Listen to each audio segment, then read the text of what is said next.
Hi friends, welcome back to our channel. ఈరోజు ఈ flower అనేది ఎలా స్టిచ్ చేయాలనేది చూద్దాము. అక్కడ థ్రెడ్స్ కాకుండా మధ్యలో ఉన్నాయి కదా, అవి నేను పింక్ కలర్ సిల్క్ థ్రెడ్తో స్టిచ్ చేస్తున్నానండి. సో ఎలా స్టిచ్ చేస్తున్నాను అనేది క్లియర్గా చూడండి. ఇన్ కేస్ ఎవరికన్నా నేర్చుకోవాలని అనిపించిన మెసేజ్ పెట్టండి. నేను ఆ క్లాసెస్ కూడా నిదానంగా పెడతాను. అలాగే ఎవరైనా మీకు నచ్చినట్టు కస్టమైజ్ చేయించుకోవాలి అనుకునే వాళ్ళు కూడా కామెంట్ చేయండి. మీకు ఎలా కావాలన్నా మగ్గం వర్క్ అలా చేసిస్తాము. సో ఆ విధంగా అలా స్టిచ్ చేసుకుంటూ వెళ్ళాలండి. మొత్తం నేను పేపర్ మీద డిజైన్ ఎలా డ్రా చేయాలనేది చూపించాను, కానీ క్లాత్ మీద మనం వేసుకున్నది ఎలా చేయాలో చూపించలేదు కదా. సో నెక్స్ట్ వీడియో నేను అది అప్లోడ్ చేస్తానండి. సో మీకు ఎలా అనిపించిందో కూడా కామెంట్ చేయండి. ప్లీజ్ నా ఛానల్ని సబ్స్క్రైబ్ చేయడం మాత్రం మర్చిపోకండి. లైక్ చేయండి, షేర్ చేయండి, సబ్స్క్రైబ్ చేసుకోండి.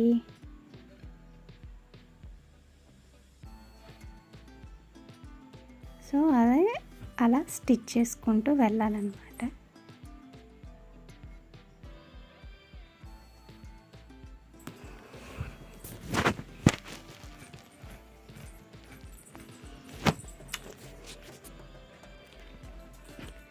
సో అలా మొత్తం స్టిచ్ చేశాక చివరన నాట్ వేసుకోవాలి. అంటే ముడి అనేది వేసుకోవాలి. 1 టైం కాకుండా 2 టైమ్స్ అలా వేసామంటే సిల్క్ థ్రెడ్ కదా, జారిపోకుండా స్టిఫ్గా నిలబడిపోతుందన్నమాట.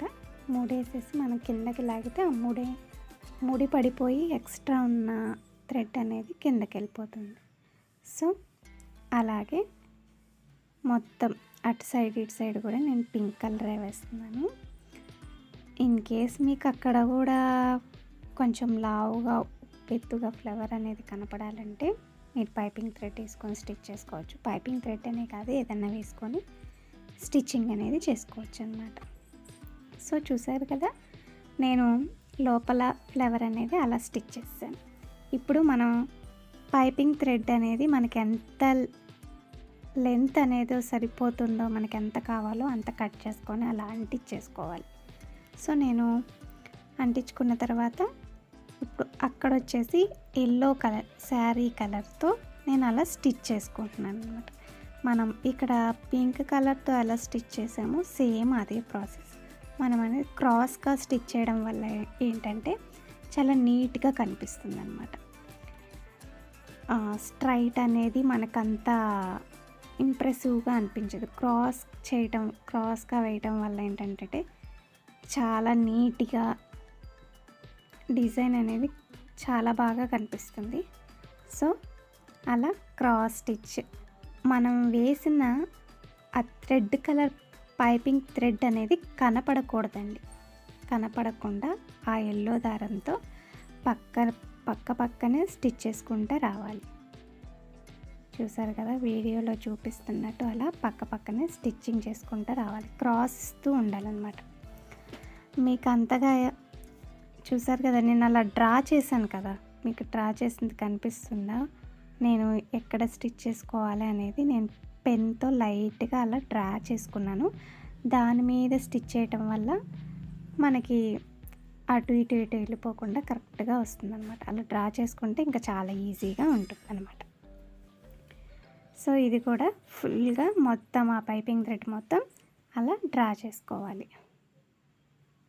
అలా స్టిచ్ చేసేసుకోవాలన్నమాట. సో మీకు ఎలా అనిపించిందో కామెంట్ మాత్రం చేయండి. మీరు కామెంట్ చేస్తేనే కదా నాకు తెలుస్తుంది. చూడడానికైతే చూస్తున్నారు కానీ కామెంట్ చేయట్లేదు, లైక్ చేయట్లేదు. ప్లీజ్ అండి, లైక్ చేసి సపోర్ట్ చేస్తూ ఉండండి. సో అలా స్టిచ్చింగ్ అనేది చేసేసుకోవాలన్నమాట. చూసారా, స్టిచ్చింగ్ అలా క్రాస్గా వచ్చేసరికి ఎంత నీట్గా కనిపిస్తుందో.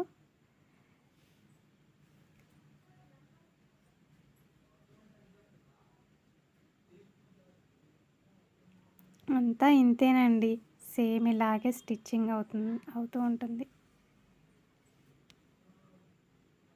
సో అలాగా స్టిచ్ అనేది చేసేసుకోవాలి.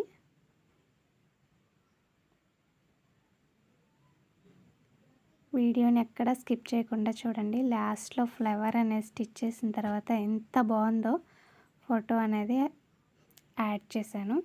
క్లియర్గా చూడండి. సో ఇప్పుడు అటువైపు కూడా స్టిచ్ చేసుకోవాలి. సో నేను ఇదిగోండి స్టిచ్ చేసాను. ఇప్పుడు మనం ఆ చిన్న చిన్న రేఖలు ఉన్నాయి కదా, వాటిని కూడా అలా ఉబ్బెత్తుగానే వచ్చేలా స్టిచ్ చేయాలి. కానీ నేను పైపింగ్ అలా చిన్న చిన్న వాటికి కూడా పైపింగ్ థ్రెడ్ కాకుండా ఇలా షుగర్ బీట్స్ అని దొరుకుతాయి. ఇవి వేసుకొని స్టిచ్ చేయడం వల్ల కూడా ఉబ్బెత్తుగా కనిపిస్తాయి. పద్దాక పైపింగ్ థ్రెడ్ అంటించుకొని కట్ చేసుకొని కొంచెం ప్రాసెస్ టేకింగ్ అనమాట ఇది. సో దీన్నైతే కాటన్ థ్రెడ్తో స్టిచ్ చేయాలి. గ్లాస్ బీడ్స్ని నీడిల్కి ఎక్కించుకొని సో సేమ్ అనమాట. ఇంకా ఇక్కడ నుంచి కూడా సేమ్ అలాగే స్టిచ్ చేసుకోవాలి. గ్లాస్ బీడ్స్ని నీడిల్కి ఎక్కించుకొని అలా స్టిచ్ చేయాలన్నమాట. సింగిలే స్టిచ్ చేసుకోవాలి. అప్పుడే స్టిఫ్గా ఉంటుంది. మనం వేసేటప్పుడు కూడా కదిలిపోకుండా ఉంటాయి. మనం అవి వేసాక మళ్ళీ పైపింగ్ థ్రెడ్కి ఎల్లో కలర్ థ్రెడ్ ఎలా వేసి స్టిచ్ చేసామో దీనికి కూడా అలాగే స్టిచ్ చేయాలి. కాబట్టి అవి జరిగిపోకుండా స్టిఫ్గా ఉంటాయి అన్నమాట. మనకి వేసేటప్పుడు ఇబ్బంది ఉండదు. సో సింగిల్ ఇలాగ చిన్నవే కదండి, సింగిల్ వేసుకుంటే సరిపోతుంది. చూసారు కదా.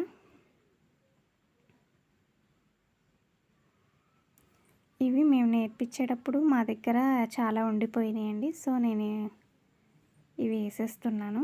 ఇవనే కాదు, జర్దోజీ అయినా వేసుకోవచ్చు, అది మన ఇష్టం. ఏదన్నా వేసుకొని అలా వేసుకోవచ్చు అనమాట. సో అన్నిటికీ అలాగే వేసుకోవాలి. సో చూసారు కదా, అన్నీ అలాగే వేసేసాను. వేసేసి ఇప్పుడు వీటిని కూడా ఎలా స్టిచ్ చేస్తున్నానో చూడండి.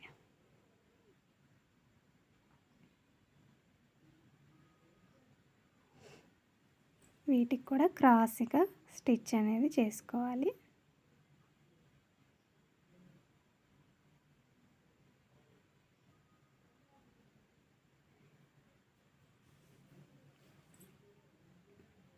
ఎవరికన్నా మగ్గం వర్క్ క్లాసెస్ కావాలంటే కామెంట్ చేయండి, నేను అవి కూడా క్లారిటీగా పెడతాను.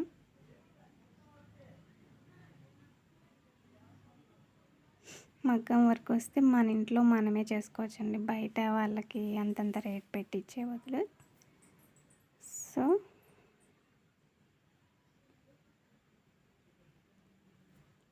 చూసారు కదా, అలా మొత్తం స్టిచ్ చేసుకొని చివర్లో నాట్ అనేది వేసేసుకోవాలి. చూసారు కదా, కుట్టే కొద్దీ ఎంత బాగుందో. కలర్ కాంబినేషన్ అనేది మనం చీరని బట్టి మనకి కావాల్సిన దాన్ని బట్టి. సో ఇలా స్టిచ్ చేసుకున్న తర్వాత కింద సో అక్కడ కూడా మనం ఏదో ఒకటి స్టోన్స్ అదే దాన్ని ఏమంటారు, షుగర్ బీడ్స్ కానీ పైపింగ్ థ్రెడ్ కానీ వేసి స్టిచ్ చేసుకోవచ్చు. బట్ నేనైతే వేయట్లేదు. ఎందుకు అంటే ఇది కొంచెం ఉబ్బెత్తుగా వస్తే లోపల ఉన్న పింక్ కలర్ అనేది కొంచెం కిందకి అయిపోతుంది అని చెప్పి నేనైతే స్టిచ్ చేయట్లేదు. లోపల నార్మల్ థ్రెడ్తోనే స్టిచ్ చేస్తున్నాను అనమాట.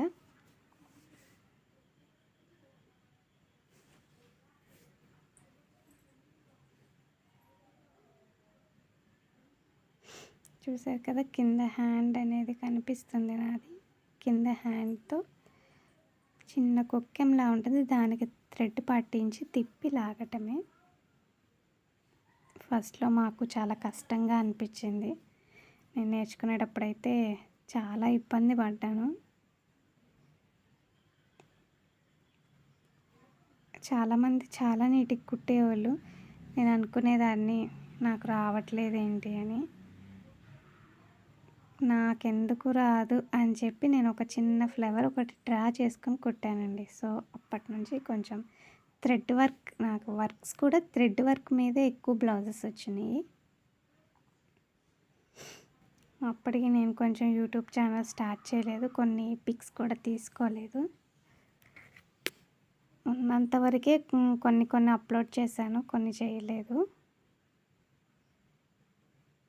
సో చూసారు కదా ఫైనల్గా ఇది. సో దీనికి వచ్చేసి ఇప్పుడు అవుట్లైనర్ వేయాలి. అవుట్లైనర్ అంటే జరీ థ్రెడ్తో, జరీ థ్రెడ్ అంటే ఇలా గోల్డ్ కలర్తో వస్తుందండి.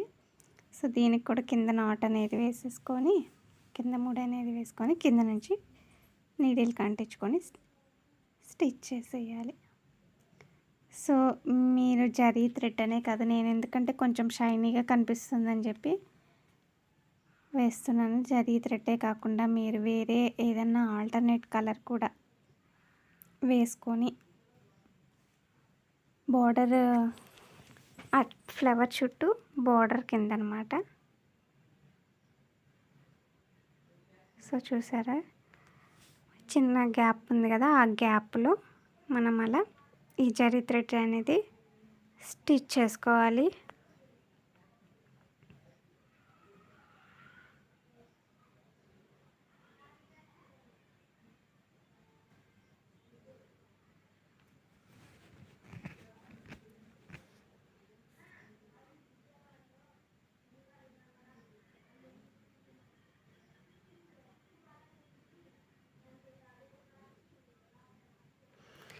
మనం కుట్టేటప్పుడు ఎలా కుట్టేసిన ఈ జరీ థ్రెడ్ ఈ అవుట్లైన్ వేసేటప్పుడు మాత్రం షేప్తో వేసుకుంటూ రావాలి. మనం కుట్టేటప్పుడు షేప్ అనే కాకుండా ఈ అవుట్లైన్ వేసేటప్పుడు షేప్తో వేస్తేనే నీట్ ఫినిషింగ్ అనేది వచ్చిందండి. అవుట్లైన్ వేసుకునేటప్పుడు చాలా జాగ్రత్తగా షేప్ ప్రకారం వేసుకోవాలి. మనం కుట్టేటప్పుడు ఒక్కోసారి అటు ఇటుగా అయిపోతుంది కదా, అందుకని అవుట్లైన్ మాత్రం విత్ షేప్తో వేసుకోవాలి. చూసారు కదా, కొంచెం హార్డ్గా ఉంటుంది జరీ థ్రెడ్, వేయటం కొంచెం కష్టమే, కానీ చాలా జాగ్రత్తగా వేసుకోవాలి.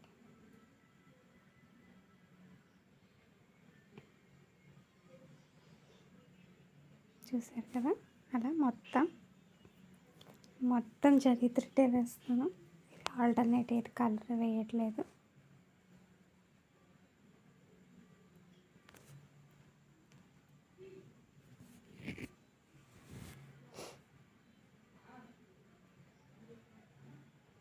చూస్తున్నారు కదా వేస్తుంటే ఎంత నీట్ ఫినిషింగ్ ఉందో.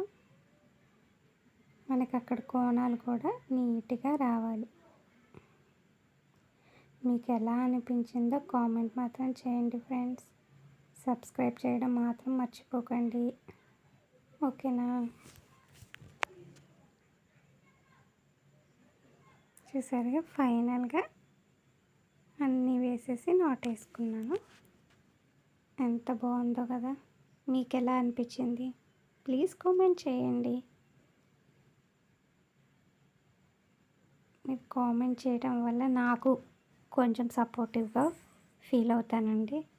చూసిన వాళ్ళు ఇంకా ఎవరైనా సబ్స్క్రైబ్ చేసుకోకపోతే మాత్రం సబ్స్క్రైబ్ చేసుకోండి. మంచి మంచి వీడియోస్తో మళ్ళీ నేను మీ ముందుకు వచ్చేస్తాను. Thank you friends, thank you for watching, bye.